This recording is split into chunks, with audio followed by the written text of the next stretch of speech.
இயேசு கிறிஸ்து பரலோகத்திற்கு பரமேறி செல்வதை கண்ணார கண்டு அதற்கு சாட்சியாக இருந்தார். இயேசு கிறிஸ்துவே வாக்களிக்கப்பட்ட மேசியா என்று எல்லோருக்கும் சாட்சி பகன்றார்.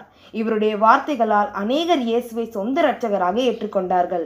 எல்லா சுவிசேஷங்களையும் விட மத்தேயு எழுதின சுவிசேஷத்தில் தீர்க்கதரிசிகளால் உரைக்கப்பட்டது நிறைவேறும்படி இப்படி நடந்தது என்பதை நாம் அதிகமான முறையில் வாசிக்கிறோம். இதிலிருந்து அவர் பழைய ஏற்பாடு முழுவதையும் நன்றாக கற்றுத் தேர்ந்தவர் என்றும் தீர்க்கதரிசிகளின் ஆகமங்களை நன்கு கரைத்து குடித்தவர் என்றும் தெரிகின்றது. மத்தேயு 1ஆம் அதிகாரத்தில் உள்ள வம்ச வரலாறு ஆபிரகாமில் ஆரம்பித்து இயேசு கிறிஸ்துவில் முடிகிறது என்பதையும் நாம் பார்க்கிறோம்.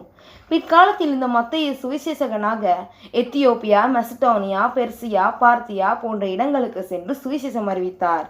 கிபி 70ஆம் ஆண்டில் ரோம தளபதியான தீத்து என்பவன் யூதருக்கு விரோதமாக படையெடுத்து வந்து யூதரின் கிளர்ச்சியை அடக்கினான்.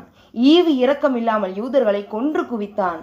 ஒருமுறை இந்திரா காந்தி சொன்னார், தனது மகனாகிய சஞ்சய் காந்தி விமான விபத்தில் மரித்த போது தனக்கு தாங்க முடியாத மனத்துயரமும் கலக்கமாய் இருந்த நாட்களில் அந்த வேலைகளில் எல்லாம் வேதாகமத்தை எடுத்து மத்தேயு 5:6-7 வரும் கிறிஸ்துவின் மலை பிரசங்கங்களை வாசித்து வாசித்து ஆறுதல் அடைந்தேன் என்று கூறியுள்ளார்.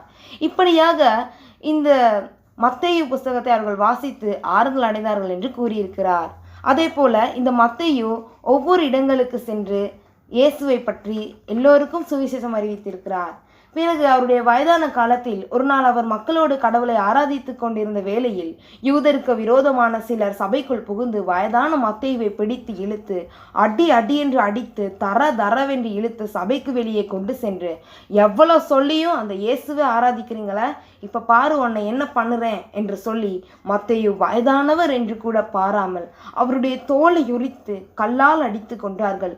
துடிக்க துடிக்க இயேசுவுக்காக இரத்த சாட்சியாக மரித்தார் இந்த மத்தேயு. இதுவே லேவி என்று அழைக்கப்பட்ட மத்தேயுவின் வாழ்க்கை வரலாறு. இந்த வீடியோ உங்களுக்கு பிடிச்சிருந்தா லைக் பண்ணுங்க, ஷேர் பண்ணுங்க, கமெண்ட் பண்ணுங்க. ஒரு நிமிஷம் சப்ஸ்கிரைப் பண்ண மறந்துடாதீங்க. Have a nice day. God bless you.